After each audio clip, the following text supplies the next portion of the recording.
जिसके अंदर सम potential energy थी।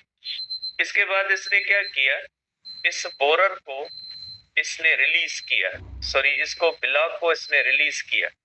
अब जब ये ब्लॉक को रिलीज करेगा तो ये ब्लॉक जो होगा वो नीचे मूव करेगा, क्योंकि कोई भी चीज होगी जमीन के ऊपर छोड़ेंगे तो वो नीचे आएगी।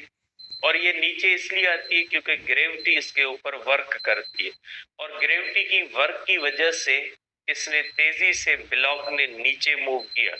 तो इस ब्लॉक के साथ ये जो धागा अटैच है, ये धागा खुलने लगा और उसके नतीजे में ये जो ड्रिल है ये इसके अंदर इस तरह से तेजी से घूमने लगा।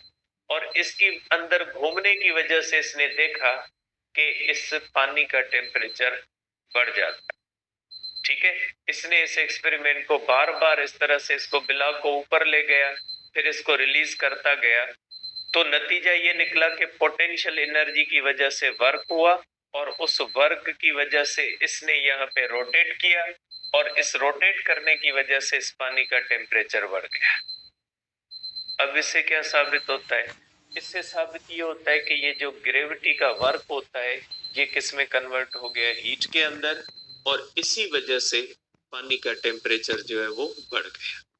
तो जूल ने ये एक्सपेरिमेंट करके इस बात को प्रूव कर दिया कि काउंट रमफोर्ड की बात सही है कि हीट किसी भी किस्म का फ्लूइड नहीं है, हीट का ताल्लुक वर्क के साथ है।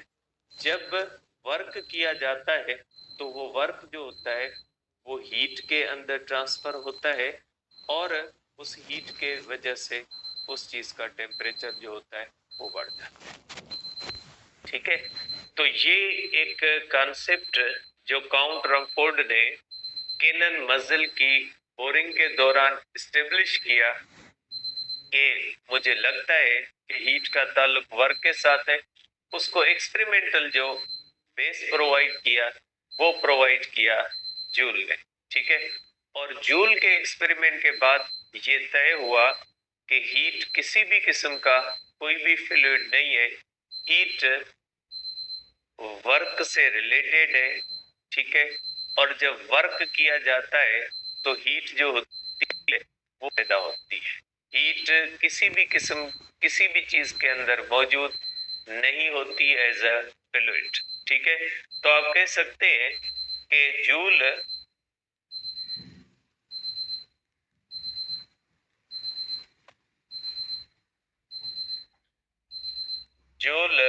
Related heat work electrical energy, और भी इसके एक्सपेरिमेंट थे, electrical energy and chemical energy. ठीक है, ये जूल ने सिर्फ हीट का ताल्लुक वर्क के साथ नहीं जोड़ा, इसने कहा हीट का ताल्लुक इलेक्ट्रिकल एनर्जी से भी है। जब रेजिस्टर से इलेक्ट्रिकल एनर्जी पास होती है तो हीट पैदा होती है। हीट का ताल्लुक केमिकल एनर्जी के साथ भी होता है। तो जैसे केमिकल रिएक्शंस होते हैं तो उसके अंदर हीट पैदा होती है। तो इसने हीट को एज ए एनर्जी कंसीडर करके बाकी एनर्जीज के साथ जोड़ दी, कि जिस तरह से बाकी एनर्जीज है, इलेक्ट्रिकल एनर्जी है वो एक बल्ब से गुजरती है तो वो लाइट एनर्जी में कन्वर्ट हो जाती है, इसी तरह से आप हीट को एक एनर्जी जो है वो समझ लें।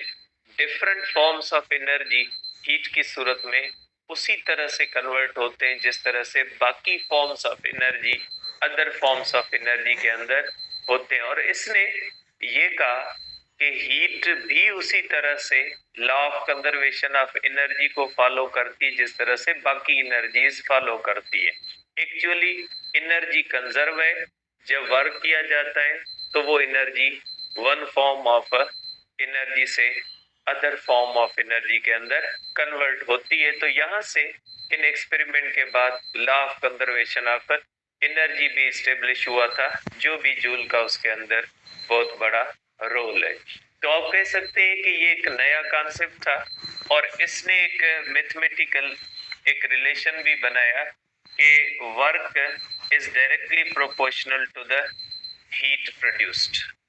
ठीक है, कि जितना वर्क करोगे उतनी हीट पैदा होगी, और work is equal to J Q, where J जो होता है इसको हम कहते हैं जूल्स कांस्टेंट, आप इसको जूल्स कांस्टेंट कहते हो, ठीक है, या आप इसको कहते हो mechanical equivalent of heat, mechanical equivalent of heat. ये जो होता है ये मैकेनिकल इक्विवेलेंट ऑफ हीट होता है।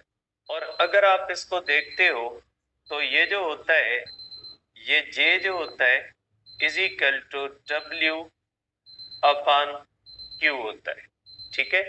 तो ये मैकेनिकल इक्विवेलेंट ऑफ हीट होता है। ये कॉमन, या ऐसा जिस तरह से आम कांस्टेंट है उसी तरह का ये कांस्टेंट नहीं है, ये जस्ट एक मैकेनिकल इक्विवेलेंट ऑफ हीट है जो बराबर होता है डब्ल्यू अपॉन क्यू के। तो आप कह सकते हैं कि जूल के एक्सपेरिमेंट्स के बाद हमने हीट का ताल्लुक वर्क के साथ जोड़ दिया, ठीक है। अब यहां से आप कंक्लूड कर सकते हैं कि अगर हीट वर्क के साथ रिलेटेड है तो बोलने में बहुत सिंपल सी बात है, लेकिन इसकी इम्प्लीकेशंस को, इसके इस चीज को एक्सप्लेन करना फिजिक्स के लिए इतना आसान नहीं है कि अगर हीट का ताल्लुक वर्क के साथ है तो इस चीज की बहुत सारे इफेक्ट्स हैं। पहला इफेक्ट क्या होता है कि वर्क तो किसी बॉडी के अंदर स्टोर नहीं होता, स्टोर तो एनर्जी होती है। वर्क तो बॉडी के ऊपर किया जा सकता है या वर्क बॉडी करती है। पहले वर्क की नेचर समझे, वर्क क्या है, ठीक है। वर्क एक इंटरमीडिएट प्रोसेस है जो वन फॉर्म ऑफ एनर्जी को अदर फॉर्म ऑफ एनर्जी में कन्वर्ट करता है, ठीक है। वर्क एक इंटरमीडिएट प्रोसेस है। वर्क पोस्ट ऑफिस वाला काम करता है, जैसे पोस्ट ऑफिस या टीसीएस वाले एक शहर से कोई चीज उठा के दूसरे शहर तक पहुंचाते हैं, उस चीज से उनका कोई ताल्लुक नहीं होता। एक भेजने वाला होता है, दूसरा लेने वाला होता है। टीसीएस वाले जस्ट सप्लाई का काम करते हैं, तो वर्क वही करता है। एक एनर्जी होती है, उसको टीसीएस की तरह वो दूसरे फॉर्म ऑफ एनर्जी में भेज देता है, उसका कोई रोल नहीं होता। वर्क एक इंटरमीडिएट प्रोसेस है। वर्क जो होता है वो मैकेनिक्स के अंदर वन फॉर्म ऑफ एनर्जी को अदर फॉर्म ऑफ एनर्जी में कन्वर्ट करने का इंटरमीडिएट प्रोसेस है। जैसे टीसीएस वालों का काम एक शहर से चीजें उठा के दूसरे शहर तक पहुंचाना है।